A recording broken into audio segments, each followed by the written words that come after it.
গহপুৰ সমষ্টিৰ অন্তৰ্গত বাগৰদলনি গাঁও পঞ্চায়তৰ আমাৰ লগতে গোটেই দক্ষিণাঞ্চল এইবাৰ যি ভয়ানক আমাৰ ব্ৰহ্মপুত্ৰ প্ৰলয়ংকাৰী বানে সংঘাৰী ৰূপ ধাৰণ কৰিছে। ইতিমধ্যে পানী কিছু হ্ৰাস পাইছে যদিও পুনৰ আজি কিছু পানী বৃদ্ধি পাইছে। গতিকে গোটেই আমি জনসাধাৰণ শংকিত হ'বলৈ হৈছোঁ। এটা কথা আমি অত্যন্ত দুখ প্ৰকাশ কৰিব লাগিব। আমাৰ যিহেতুকে আমি এইটো এটা দীৰ্ঘদিনীয়া সমস্যা, যিটো সমস্যা নেকি বানপানীৰ যিটো সমস্যা, এই সমস্যা আমাৰ গ্ৰাস কৰি আহিছে আৰু ইয়াৰ সমাধান আমি কোনো কাৰণতে আমি এই সমাধানৰ ক্ষেত্ৰত আমি যাব পৰা নাই। আৰু এই ক্ষেত্ৰত আমি যোৱাকালি এটা অত্যন্ত দুখজনক কথা বুলি ক'ব লাগিব। যোৱাকালি আমাৰ তিনিজন ব্যক্তিয়ে আমাৰ এই সংসাৰৰ পৰা ইহলীলা সম্বৰণ কৰিছে।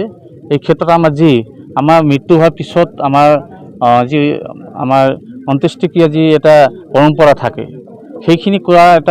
সেইখিনি সম্ভৱ হৈ উঠা নাই। আমাৰ গোটেই মাজ ৰাস্তাতে গোটেইখিনি দুই চাইডে ব্ৰহ্মপুত্ৰ প্ৰলয়ংকাৰী বানে গোটেইখিনি বিস্তৃত অঞ্চল প্লাবিত কৰি পেলাইছে। তেনে ক্ষেত্ৰত ৰাস্তাৰ মাজমজিয়াতে আমাৰ এই তিনিটা মৃতদেহ আমি সংস্কাৰ কৰিবলৈ ওলাইছোঁ। আজি সমান্তৰালভাৱে যোৱাকালি আজি 4 দিন আগতে আমাৰ এই অঞ্চলৰে এজন সুঠাম যুৱক সুনীল প্ৰধান বাকৰদলনিৰ তেওঁ মৃত্যুবৰণ কৰিছিলে।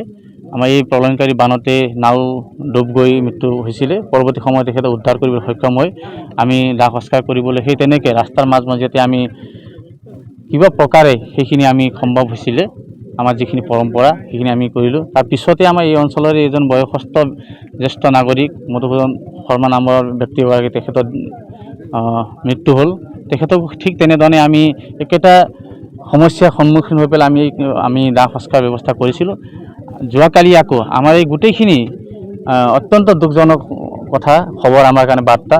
গোটেই বাকৰদলনি গাঁও পঞ্চায়তৰ নহয়, এই গোটেইখিনি সমগ্ৰ অঞ্চলৰে এজন সামাজিক ব্যক্তি, এজন সফল কৃষক বুলি ক'ব লাগিব আৰু সমাজ যিকোনো ক্ষেত্ৰতে অগ্ৰণী ভূমিকা গ্ৰহণ কৰি অহা সকলো শ্ৰেণীৰ লোককে তেওঁ সহায় কৰি অহা এজন ব্যক্তি, সত্য প্ৰধান নামৰ এজন সামাজিক ব্যক্তি।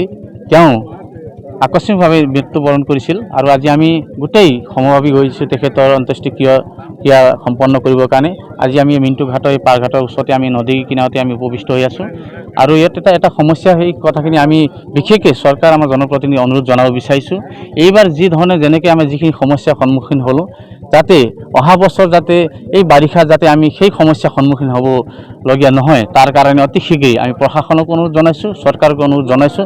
আমাৰ অত্যাধিক যিখিনি আমাৰ বৈজ্ঞানিক পদ্ধতিৰে আমাৰ যিখিনি শ্মশানথলী আমাৰ কাৰণে নিৰ্মাণ কৰিব লাগিব, ওখ ঠাই এটা নিৰ্মাণ কৰি পেলাই, যাতে আমাৰ এই বাৰিষাৰ সময়ত আমাৰ যিসকল ব্যক্তি মৃত্যুবৰণ কৰিবলগীয়া হয়, তেখেতসকলৰ যাতে আমি মৃত্যু হোৱাৰ পিছতো আমাৰ যিখিনি পৰম্পৰা ৰক্ষা কৰি আমি সুন্দৰভাৱে যাতে আমাৰ যি অন্ত্যেষ্টিক্ৰিয়া সম্পন্ন কৰিব পাৰোঁ, তাৰ কাৰণে আমি সুবিধা পাবৰ কাৰণে আমি পুনৰবাৰ আমি চৰকাৰ প্ৰশাসনক অনুৰোধ জনাইছোঁ।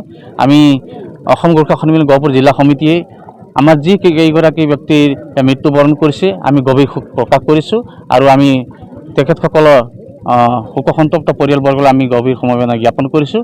আৰু সকলো আমাৰ ইয়াত প্ৰায় আজি 500 আমাৰ ইয়াত সহযাত্ৰী আমাৰ উপবিষ্ট হৈছে। সকলোৰে একেটা কথা, একেটা মত, যাতে আমি এই আমাৰ বানে ধুই নিয়া এই অঞ্চলখনত যাতে আমাৰ অত্যাধুনিক আমাৰ বিজ্ঞান পদ্ধতিৰে আমাৰ শ্মশানথলী যাতে আমি পাবলৈ সক্ষম হওঁ, তাৰ কাৰণে আমি জনপ্ৰতিনিধি আমাৰ চৰকাৰ প্ৰশাসনক অনুৰোধ জনাইছোঁ। আৰু এই ক্ষেত্ৰত আমি আমাৰ জনপ্ৰতিনিধিক আমি বিশেষভাৱে আমি তেখেতসকলক সাক্ষাৎ কৰি পেলাই এই বিষয় আমি অৱগত কৰি তৎকালভাৱে ইয়াৰ ব্যৱস্থা কৰিবৰ কাৰণে আমি অনুৰোধ জনাম।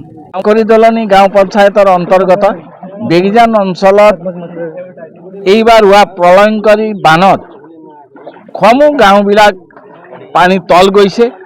এই সময়তে বাকৰদলনি অন্তৰ্গত কটেল গাঁৱৰ সুনীল প্ৰধান নামৰ এজন যুৱক নাও দুৰ্ঘটনাত মৃত্যুবৰণ কৰিছে। তাৰ পিছদিনাখনেই বৰদলনি গাঁৱৰ এজন বৃদ্ধ লোকে দেহত্যাগ কৰে। এনেকৈ আমাৰ এই অঞ্চলত এতিয়ালৈকে প্ৰায় 4জন লোকৰ মৃত্যু হৈছে। দাহ সংস্কাৰ কৰিবলৈ ওখ ঠাই বিচাৰি ৰাইজে হাবাথুৰি খাব লগা হৈছে। আমি কেইবাবাৰো ইয়াৰ আগত চৰকাৰক আমাৰ এই অঞ্চলত এটা ওখ শ্মশান ভূমি নিৰ্মাণৰ কাৰণে দাবী জনাইছিলোঁ, কিন্তু চৰকাৰে কাণ সাৰ নিদিলে। অদূৰ ভৱিষ্যতে চৰকাৰক আমি অনুৰোধ জনাওঁ এই অঞ্চলত এটা ওখ ভেটি নিৰ্মাণ কৰি এটা শ্মশানস্থলীৰ যাতে ব্যৱস্থা কৰে তাৰ বাবে আমি বিনম্ৰ অনুৰোধ জনালোঁ। অসমবাসী তথা ডিমৰীয়াবাসীৰ বাবে সুখবৰ। কামৰূপ মহানগৰ জিলাৰ সোণাপুৰত স্থাপন ডিমছ হাস্পতাল এণ্ড নাৰ্ছিং হোম। উপলব্ধ বিভাগসমূহ general medicine, gynaecology, general and laparoscopic surgery, orthopaedic surgery, paediatrics and neonatology, palliative medicine, pain clinic, dermatology, ENT, urology, দুৰ্ঘটনা আৰু জৰুৰীকালীন সেৱাৰ বাবে 24 ঘণ্টাই উপলব্ধ ডিমছ হাস্পতাল এণ্ড নাৰ্ছিং হোম। অত্যাধুনিক সা সুবিধাৰে পৰিপূৰ্ণ ডিমছ হাস্পতাল এণ্ড নাৰ্ছিং হোমত উপলব্ধ digital X-ray, 24 hours pathology, ECG, PAC clinic, 24 hours RMO doctors. ঠিকনা বৰঘাট, সোণাপুৰ, কামৰূপ মহানগৰ জিলা। যোগাযোগৰ নম্বৰ 8009040080।